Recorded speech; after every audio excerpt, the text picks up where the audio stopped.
Hey guys, and welcome to our first premiere episode of Crushing Land. Happy to have you guys here with us today. Sorry, I'm just getting used to everything here as we're doing this, making sure everything's recorded, everything like that. So again, welcome everybody, like we said, to our premiere episode of Crushing Land. Now, you may sit there and say, how is this the premiere episode, right? You guys have done 3 of these before, right? Maybe you've actually been involved. We had our one where we had our guest speakers involved. We did one on probate. We did one on self-directed IRAs.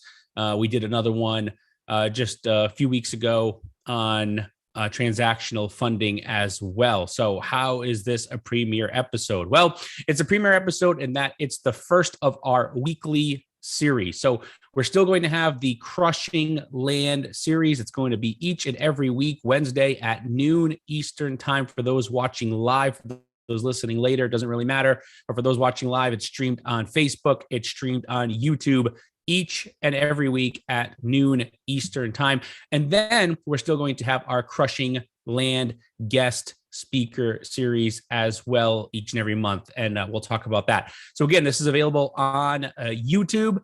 This is available on Facebook, our Facebook group. So the Land Method YouTube channel, the Land Method Facebook group, and as well as downloadable as a podcast as well. So we look forward to hearing feedback from each and every one of you. And we'll talk a little bit right now about how it's going to go. And then we'll get into a topic for today. So what's different? Well, as far as the second week of the month, which is when we were using our guest speakers, for those of you who have been with us before and have watched this, that's when our guest speakers were on. Nothing's changed.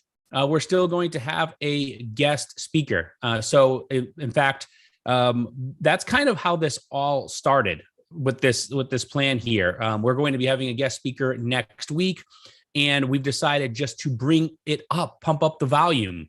And like I said, it all started with the idea of basically just having a single episode. If you guys watched our first episode that we ever did with a guest speaker, it was on probate. And basically myself and him had talked. It was Al Nicoletti. The two of us had spoke about the idea of basically bringing a content rich format to everybody and letting them ask some questions and have a discussion.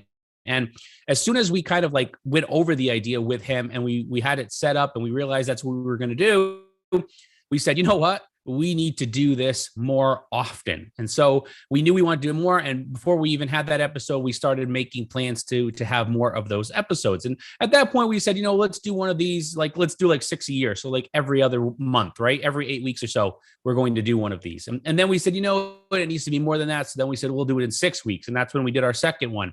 And then immediately after doing our second one with our guest speaker, we said, you know what? That's not enough. We got to make this monthly. And so that's what we did. Immediately after that, we started going to that second Wednesday each and every month. So that second Wednesday each and every month is our guest speaker. That hasn't changed. In fact, we have one next week. But we knew that even after we had a couple episodes with guest speakers, that it needed to be more. And so that's where this comes into play, this premiere episode, where it is going to be different those other weeks. So weeks 1, 3, and 4 in the month, and possibly 5, depending on how many Wednesdays there are in a month, there is going to be a different format. That's what we're going to be watching like we're doing today. These are going to be topics that are of interest to you, topics that you send in, topics that we see being discussed in the group and that there's questions on, all different things that basically are of interest to you when it comes to all things land investing. Myself, I will be hosting these sometimes. Sometimes I'll be here with Genus, so we'll be doing it together. Sometimes it'll be just Genus on answering questions. Keely will join us sometimes. All different members of the team will be here and involved in this process as we get going. So some examples that we've received, were discussions on things like joint ventures. How do we do that? Somebody asked, how do we get more owner financing deals? How do we use assignments? How, when, and where? And how does that compared to double closings? That's actually what we're going to talk about today here in just a few minutes. But again, I wanted to talk about what the format was going to be moving forward. So those are the things that are going to be discussed and how it's going to be discussed moving forward from this week on. Again, We're going to discuss topics that you send in to us. So if you want to send in something that you would like discussed, you can email us directly at thelandmethod@gmail.com. Again, thelandmethod@gmail.com. Or again, if we see things posted in the Facebook group and we see continued discussion of them, then we may choose to discuss that as a topic as well, because we obviously see that it's interesting to a lot of people. So again, this is going to be a weekly thing. So we're going to cover a lot of information over the course of weeks, months, and years. So please, be active, send us information, send us questions. Even if we don't get to it immediately, it's not going to take long because there's so much out there. Obviously, there's so many weeks that are out there, and we'll be able to cover a lot of different topics because of that. Okay, next week. Let's talk about next week really quick before we get into today's topic. Next week is week 2, right? It's the second week of the month, second week of November. So next week at noon Eastern time, we're going to have our guest speaker. Our guest speaker next week is going to be speaking to us on the subject of crushing taxes. So we're going to have George Familio be joining us. George is actually a good friend of mine. He's actually also my CPA. I just got off the phone with them this morning doing some tax stuff for us. He's very, very, very well decorated in the tax arena. He's a CPA. He has a master's degree in taxation. He's admitted to represent you in tax court, to where you don't need an attorney. You can actually have him represent you and things like that. So he's going to be here. He's going to be answering your questions. If you're live, you can ask questions. He's going to be talking about entity setup and the best ways to avoid, tax planning, basically to avoid having to pay extra taxes as you grow your business. So again, join us next Wednesday for that. Also, he's going to give a copy of this book to everybody that joins. Sorry for the glare. This book is amazing here. I mean, it's 30 something pages. As you can see here, just a ton of different things. You'll get this in a PDF form, not this actual hard copy book, but you'll get it in PDF form. It's 32 or 33 pages just on tax planning strategies, as you can see, for the current tax year. So tax planning guide. So again, if you come and you attend, you will get a copy of that for free, emailed to you or direct message to you or whatever, but we'll get you a copy of that. So again, that's basically where we're at as far as that goes and where things are at moving forward. If there's any questions on that, feel free to reach out to us. I think we've spent enough time on that now. So let's get into our topic today. And what we're going to do here is a little bit different. I'm going to bring up, hold on one second. I'm going to share my screen because it's easier to do it with my screen share instead of doing it with just explaining it, but we'll do it in a screen share. And then from there, if there's any questions, obviously, if you're just listening, I'm going to explain this as I'm going along, but some people learn better visually. So we're going to do it helping you guys with a PowerPoint presentation here as well. So let me bring this up, and we have that on here now. Hopefully you guys all see that if you're watching live. If you're listening, again, I will explain what everybody here is seeing as they're going along. So let me bring on my screen here. All right. So what we're talking about here is the difference in assignments and double closings and how they work. A lot of people have asked about that. So let's basically just break down a real estate transaction when it comes to investors in the arena of whether you're doing basically something where you're not buying and holding, something where you're going to be reselling immediately. Okay. So this is what we're talking about here. If it's just buy and hold, it's just that. I mean, you're buying it, you're holding it. That's the end of it. This is something where you're doing this immediately. So in both cases, this is how they both work. You're going to have different parties involved. There's going to be the A person, that is you, your seller, the person that's selling to you. The other party involved, or the next party involved is you, B. So that you are the B buyer, you are the buyer from that seller, and then you will turn into the seller to the ultimate buyer, the C persons. So there's A, this is terminology that's used in basically all real estate transactions or real estate deals where there's multiple parties involved. This is something that you'll hear very, very commonly used, A, B, and C. So A is your seller, the person that currently owns the property. B is you will act as buyer and seller. And then C is your buyer. So there's 3 parties involved in this. So this is what happens in both assignments and in double closes. Okay, this is the thing where you're going to have basically the property is going to be going from A to C with you involved in the middle because it's all happening at the same time. So the question just becomes, which one do you use and how do they each work? So let's talk about first about the assignment. So when you have the assignment, you have your A seller again, they're going involved. But what's going to happen here is they're going to take that property and it's going to be deeded directly to the end buyer, your buyer, the ultimate buyer. So as you can see here on the screen, there's a picture of a deed. There's a picture of a closing statement. There's one deed. There's one closing statement. That deed goes from your seller to your buyer.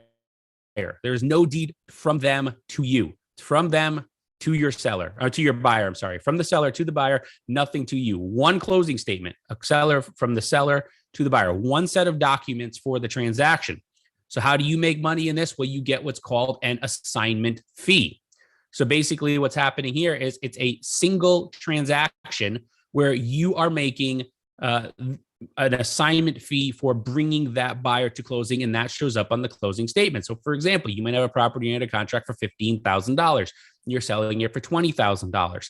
Your seller is going to show on the settlement statement that's shown here, they will show receiving $15,000. Your buyer will be bringing $20,000 plus closing costs, whatever those may be, to the closing. So that's what's going to show from them. And somewhere on that settlement statement on either the buyer side or the seller side, somewhere on that document, and that this is a settlement statement that's using all parties showing together, but you can use different settlement statements, separate settlement statements for a buyer and seller closing. So it only shows up on one. That's something you can work out with your title company or your closing attorney. But in any case, basically you are making an assignment fee. So that extra $5,000 that is coming from the end buyer, your buyer, that's going to your seller now comes to you as your assignment fee. And you have an assignment agreement that you've put together with your buyer. So your buyer is basically agreeing to pay you a fee for the right to purchase your contract. That's the way it works. So in this case, again, it's one straight closing A to C directly, one deed, one closing statement, and you make a fee for assigning that right to your buyer. Now, people will say, why not just do that all the time? Well, we'll get into that next as we start talking about the double closing. So what's different in a double closing? Well, in this case, you're going to have a transaction that involves A to B. So here is your seller is now selling the property directly to you. You see a closing statement, closing statement, you see a deed. Your seller is deeding the property to you. You actually become the owner of that property in this case, okay? As you can see, cash to purchase is going in. So obviously you're purchasing this property at this point. So now you are funding this. You're funding this purchase here. So if you don't have the money to fund these purchases, it doesn't mean that this is negated. You can't do this. No, that's where transactional funding comes in. If there's questions on that, you can go watch one of our other series. We had an entire segment on it with Dave Dinkle, who does transactional funding. We have some students right now that are using him. You can, if you have any questions on that, go watch that. It's on YouTube. You can watch it in our Crushing Land series guest episode. The whole thing is about transactional funding, but people that basically will come and fund these deals so that you can double close. But then what happens immediately after that? Well, then you now sell that property to your end buyer, your ultimate buyer, and you pull out the profit. So that comes back to you. And as you can see here again, there is a closing statement and there is a deed being shown here. So now it's being deeded from you to that ultimate buyer. And as you can see, the bag of money got a little bit bigger there, right? It got a lot bigger. Why did they get bigger? Because in these cases here, this is where we talked about where we don't use an assignment. Why would we not use an assignment? This is where you want two standalone transactions because the value there, the profits that were realized became much larger, right? So maybe we gave the example before of buying for $15,000 and selling for $20,000. That's not a huge profit margin, right? But what happens if you're buying that property for $3,000 or $5,000 and selling it for $20,000? All of a sudden, you would be showing a $15,000 assignment fee on that contract on a property that you're selling for $20,000. And somebody's going to see that. A buyer or seller is going to see that if you're doing an assignment. Why is that the case? Because these companies for their books and things have to have details of where the money is. You can't just have $15,000 extra floating around at the title company, right? It has to show up somewhere and be accounted for. So that has to show up as a fee, either to you or to your as a fee to you, either on the buyer side being paid from them to you, or on the seller side as being paid to you. So somewhere that has to be shown. Well, they may not be happy with that, right? You're buying it for 5,000, you're selling it for 20,000, and all of a sudden it's like your seller's getting 5, your buyer's bringing 20, and you're making $15,000 in the middle, and they see that. It could blow up the deal. And we talked about that with Dave in the episode on transactional funding. When we discussed that, one of the things he said was, he has a lot of deals blow up at the closing table, because that's when people see that. And all of a sudden it's, I'm not paying that, or I'm not doing that. And you're renegotiating it. This is where the double closing comes in, where you don't have to worry about that, because now you are buying it directly from your buyer or seller, for $5,000. And then you are immediately reselling it for $20,000 to your end buyer. No assignment, 2 separate transactions. Nobody has any idea what the other party's doing, because it's 2 separate standalone closing statements, 2 standalone deeds. The only difference is that it does have to be funded on that first purchase. So again, you may need transactional funding, but again, it's such a small amount of money to invest. And it's not even really money invested, because they bring the money and they just take a little share of the profits. So in that case, if he was bringing $5,000, then he would get $5,400 back in that case, if he was doing a $5,000 transactional fund. So instead of making $15,000, you'd make $14,600. Who cares, right? $14,600 instead, and you don't take any risk of other parties knowing what's going on. So we do a lot of double closes because of higher profit margins. And so we're explaining the difference here. Are we saying that assignments are dead and don't use assignments? Absolutely not. And if you have low profit margins, like we showed in the assignments, then go ahead and use them. But if you're realizing larger profit margins, that's where the double closing comes into play. So that's the difference between an assignment and a double close. That's what we're talking about here today. That basically is our show for today there, guys. And what we were discussing, like I said, it's just a simple thing that we're going to be doing each and every week. Not necessarily simple, but just a different subject that we're going to discuss each and every week. So we want to thank everybody for joining us today. Remember that next week we'll have George here. We're going to do the long segment. It's not going to be like a 15-minute show like it was today. It's going to be a longer segment that we're going to be doing. The second week will always be like that, where we're talking about crushing taxes and entity setup and tax planning and all that good stuff. So come involved, ask your questions, all of that. Be ready for that. And then the following week, the third Wednesday at noon, we'll go back to this format where we will be discussing another topic like we just did today that's of benefit to you. So again, guys, thanks so much for joining us. Thanks for being here for our premiere episode. We can't wait to do a bunch of these with you. Shoot your ideas to us. Post some stuff in the group if you have questions. Send us an email if you want something directly discussed at thelandmethod@gmail.com.